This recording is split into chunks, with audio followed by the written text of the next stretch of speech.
So, back in the 90s, we had Boy Meets World on ABC, a slice-of-life, comedy-drama, sitcom, family series centering on Corey Matthews, an ordinary teenager growing up in an ordinary life, it showed the adventures of him, along with his family, his friends, his girlfriend, his teachers, stuff like that. Now, about 20 years later, Corey Matthews has a daughter named Riley, and she's on her own show, also a comedy-drama, sitcom centering on, the trials and tribulations of a teenager growing up and the misadventures of her family, friends, teachers, etc.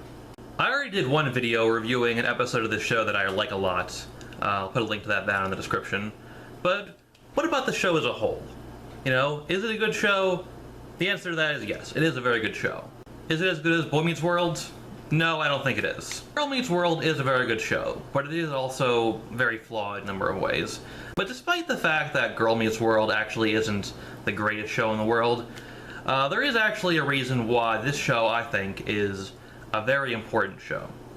You see, back when I was between the ages of, say, 10 and 13 years old, I had gotten to the point where I felt like I was too old to be watching a lot of the kid shows that I used to watch when I was younger, like SpongeBob and the Fairly OddParents, and I felt like I was too old for these shows, and part of the reason for that may have been because these shows, kind of had gone down in quality, but I even stopped watching the older episodes, and sometimes I did still watch shows made for younger kids like Foster's Home for Imaginary Friends, or Camp Lazlo, some of the newer ones, but I needed something kind of different to watch, something that was targeted at a more mature, older kid audience. And for this, I turned to shows like the original Teen Titans, Avatar: The Last Airbender, Ned's Declassified. So these kind of shows, were shows that were kid shows but targeted at an older audience. These were shows that were smarter written and more mature and dealt with, serious stuff. Not so much Ned's Declassified, but a little bit, And I feel like shows like shows on today, like Gravity Falls, Steven Universe, which is not one of my favorites, but I do respect it, and also Girl Meets World, they have the ability to be this generation's, or this decade's version of shows like Teen Titans, Avatar, and, Ned's Declassified. More mature shows that can appeal to that older audience. Because kids, who are like 12 years old today aren't going to be watching a lot of the stuff on Nickelodeon like Breadwinners or Fanboy and Chum Chum or Teen Titans Go. So, yeah, it's good that they can have these kind of more mature shows like Girl Meets World that deal with serious issues. So, what are the strengths of this show? Well, first we have the acting and the characters. Riley, played by Rowan Blanchard, is very good most of the time. Part of her character is a lot of times she's supposed to be kind of very adorable, and she does that pretty well. Actually, very well. And I bought this t-shirt I don't think you'll entirely approve of. Bleh! She does the dramatic stuff in the show well. I apologize! I don't care! I apologize like 50 times! You don't do that to me! How many times are you gonna make me say I'm sorry? Are you actually sorry? No! And she also does the comedic acting well, too. Ooh, you're going to sneak out? But he said it could go till 10 o'clock. No, it starts at 10.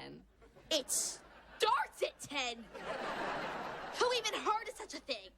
Occasionally, her acting can be a little bit over the top and not very believable, but most of the time it works. Then there's Ben Savage as Corey. On this show, he's our main character's father, but he's also the teacher.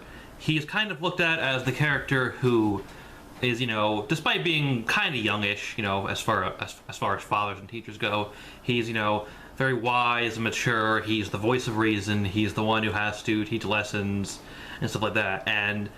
But he's actually a very funny character. Corey, the character, seems like he's actually kind of grown to be a very kind of a confident person, and it can be some very funny stuff at times. Oh, that's not your biggest worry anymore. Maya's behind me, isn't she? Why is everybody always behind me? I also really like the theme song and the intro to the show. It's very, fun to look at and watch, and it's a very catchy, enjoyable, entertaining song. In fact, I actually like the intro so much that sometimes I'll be watching the show and I'll watch it, and then after it's done, I'll just rewind it so I can, watch the intro again. It's that good. And there's things like the overall kind of tone and feel of this show. I mean, for one thing, it's not a very, it's not a mean-spirited show in any way, like a lot of some of the Dan Schneider sitcoms can be at times. I mean, those can be good at times, like, but because mean-spirited definitely has its place, and I'm not against it. It can work better in adult shows more so than kid shows, and it can even work well in some kid shows, but that's just what the show is. And if you don't like mean-spirited, it's a good show to watch. And another reason it works, though, is because the show actually does teach a lot of good morals and messages for kids. So I think it can be good because it can be good for kids to watch because they actually can get something out of it, like more than just entertainment. Like, the show will teach morals like, be yourself, don't grow up too fast, don't take people for granted. They're not always like, and they're not the most original, unique morals in the world, but it does it in a way that is convincing, and it just works. It's well done, basically. And like I said, they're not the most unique morals in the world, but they're done in a unique enough way that it works. It definitely works. There's also a couple episodes that deal with a very interesting moral about finding the proper balance between being honest with people and being nice to people. 2 episodes that do this are the season 1 episode Girl Meets the Truth and the season 2 episode Girl Meets Mr. Squirrels. In my opinion, the first one, Girl Meets the Truth, does it it's a lot better. But what is it about the show that kind of keeps it from being a great show or as good as Boy Meets World? Well, for one thing, there's the comedy. The comedy a lot of times can actually be surprisingly very funny, very strong, very clever. Your dad married your mom. He's like 20 years older. We're exactly the same age. What? But then there's other times where it gets like really kind of just silly and kind of stupid. Like, for instance, there's one episode where, Riley, our main character, is trying to figure some stuff out, and then she imagines like a giant talking tater tot just following her around and bothering her.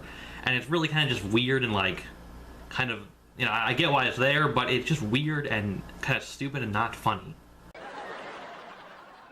What happens if I eat you? Oh, I become part of your soul and haunt you forever.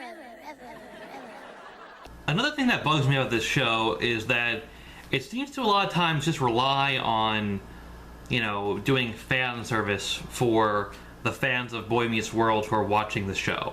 Like, they'll have episodes where they'll have these, guest appearances of characters from the original show Boy Meets World. And sometimes it works and it feels natural. But then other times they do it in a way where it feels like really kind of forced and unnecessary. Like in one episode called Girl Meets Mr. Squirrels, they have the episode basically Corey's brother Eric comes over to visit them just because Riley is having an argument with her best friends. And it's like, really? Do you need to get your brother over just to help an argument between 2 girls? I mean, they say that he's really good at this stuff and he does help, but it just seemed kind of like a contrived way to get an appearance from a cast member of Boy Meets World. Like I said, fan service. So that kind of bugs me. And I wish sometimes the show would just, well, it usually does, but I wish more often it would kind of just focus on being its own show, telling its own stories, and just relying on the quality that it has. Its entertainment value and its morals, stuff like that. Its dramatic moments, because it's all very well done when they focus on that stuff. It's done well. I would say that if you were a fan of Boy Meets World, you'll probably like this show. Not as much as Boy Meets World, but still like it a lot. Maybe not, but I think there's a good chance you will. And I think if you're a fan of, slice of life TV shows that do comedy and drama well, and if you're able to get past some of the flaws in the show, I think it's something that you'll enjoy. So I do recommend watching Girl Meets World. I would probably say it's probably the best live-action kids show aired on TV today, at least that I've seen. Yeah, so, yeah, Girl Meets World, check it out, and thanks for watching. Bye.